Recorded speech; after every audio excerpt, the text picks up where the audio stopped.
cool to see your connection to Gideon. That's been a theme through this whole thing. And for all you cowboys out there, Gideon-Up for Christ so that we can get going on our own journeys together as Christian men seeking to find the Lord, right? Amen. Thank you for that. The slow clap.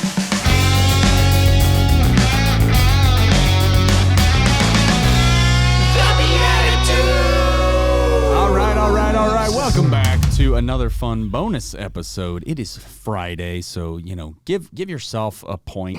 We just give out points randomly to people. 42 points. Yes, for joining and making it to the end of the week as well. This is the Beatitudes, a show for Christian men seeking to follow God's will while growing in holiness and humor and authentic fraternity.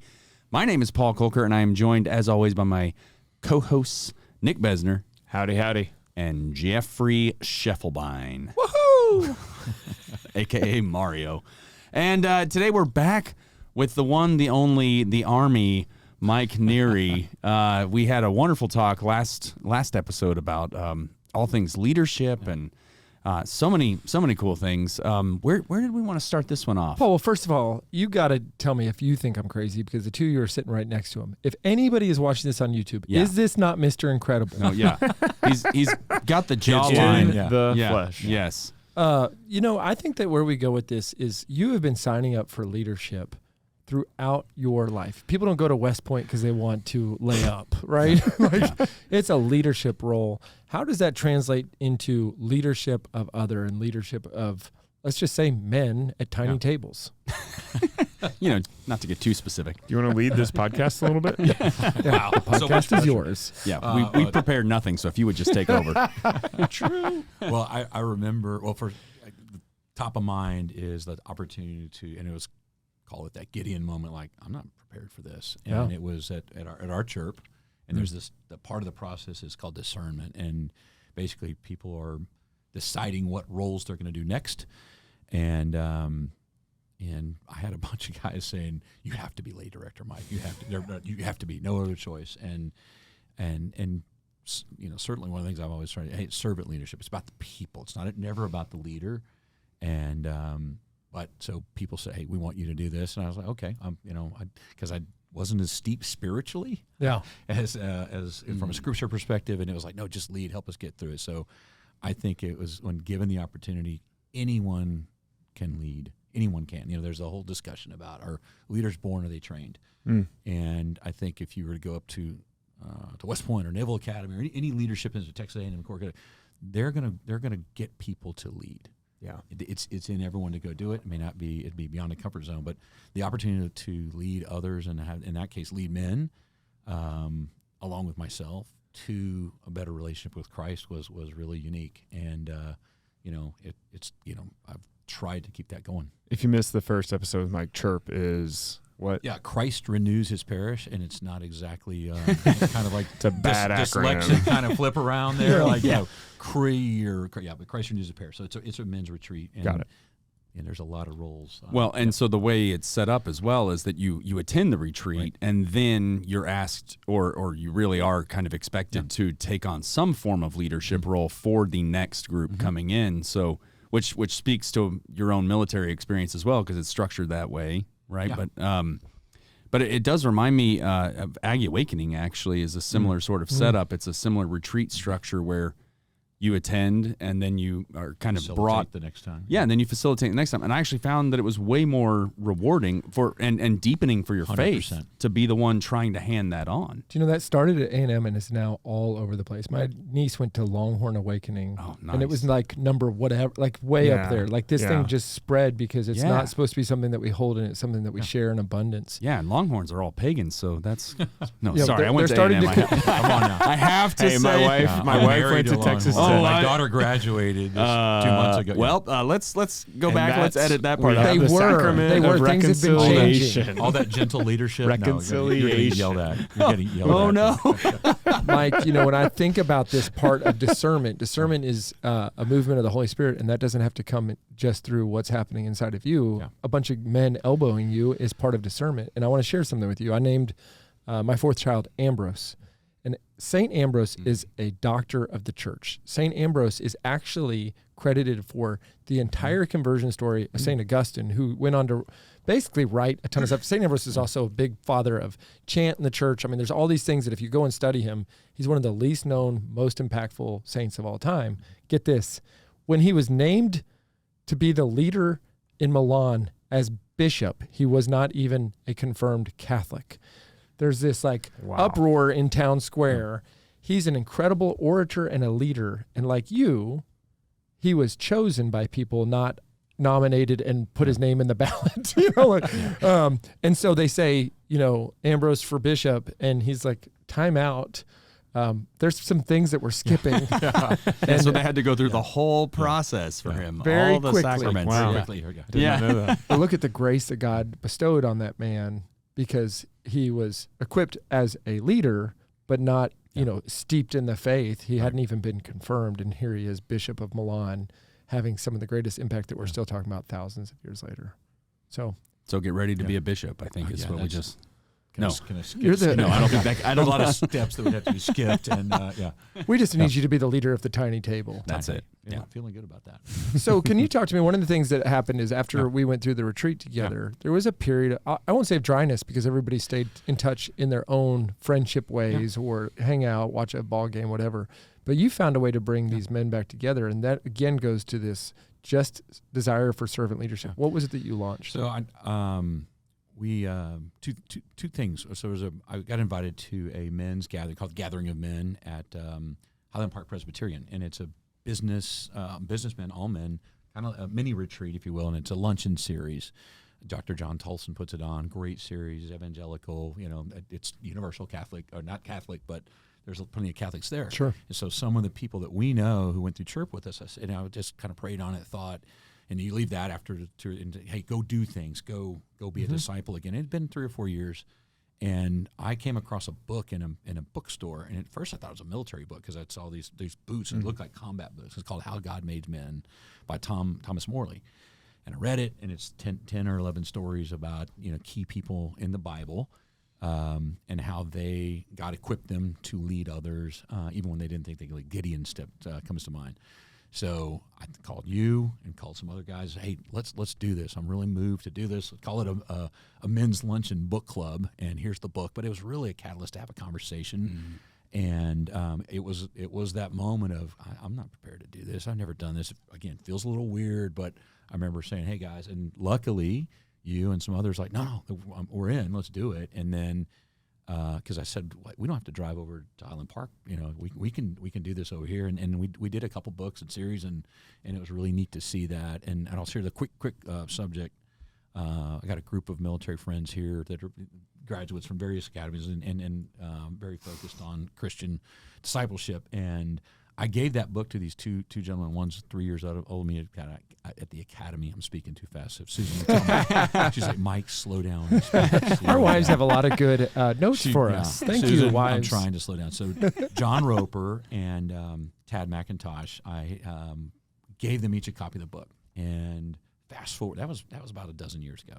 Fast forward to 2 months ago, I get a call from another classmate that said, hey, Mike, we're studying this book that you gave to Tad and John. Said, first of all, how come I didn't get a call that much? But to go and see this, and these guys are strong Christians. They're not Catholic, but they kept doing it. That was kind of a validation for me. Like, hey, Mama, oh, cool, something spurred and kept going.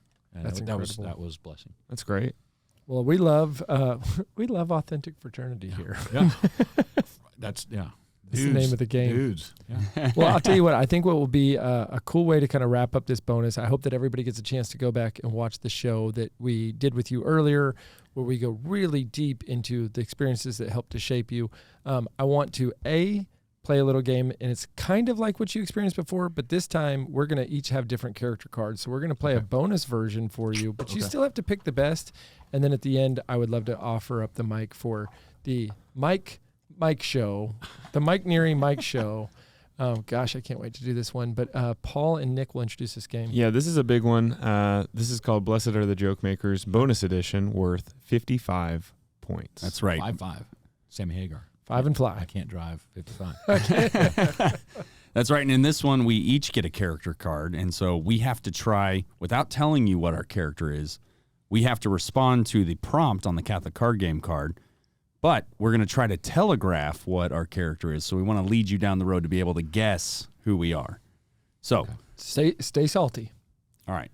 Okay. So, everybody look at their character card. Yep. Everybody. Yep. Okay. Oh All right. gosh, I'm ready. All right. So, the prompt is being Catholic is the best because of blank.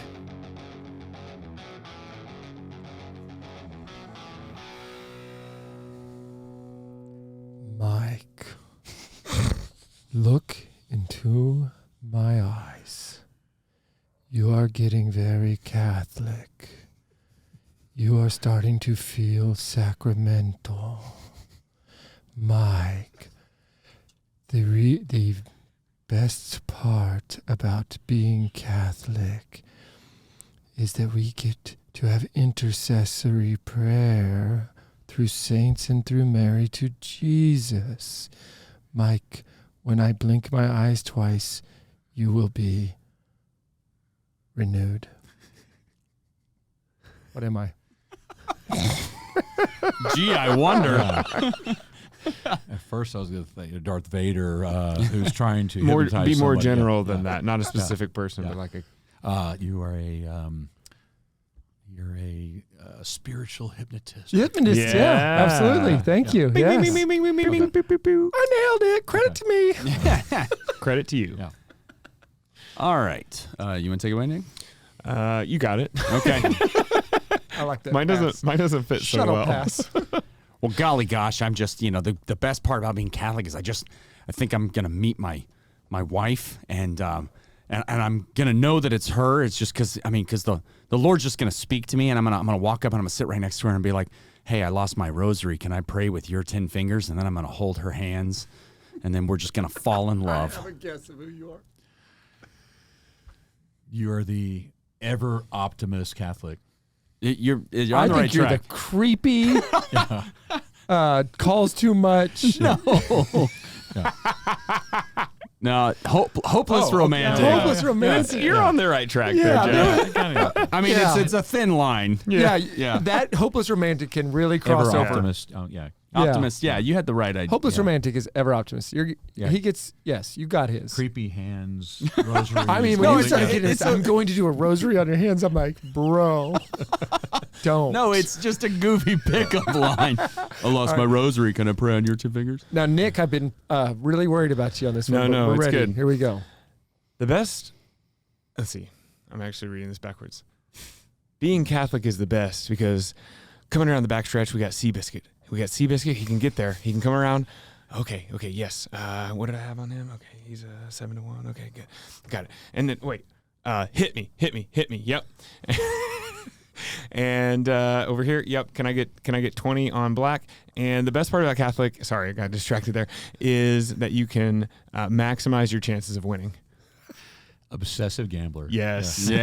Yeah, well nice. played. You had to play the cards you were dealt. Yes. What's And reading interesting. people's See? faces. Yeah. Yeah. That's good. On a train bound for nowhere. Yeah. Yes. Mike, you actually have to pick a winner. It's weird. Yeah. You can just award them to yourself, though, if you want. Yeah. That's actually true. I like I had a conversation about secretariat yesterday with my son, so you win. Oh my Yeah. goodness! Let's go. All right. 55 All big right. ones. points. I would give you an applause. That was a on personal bonus. That was sports more buttons. points for the bonus on that one.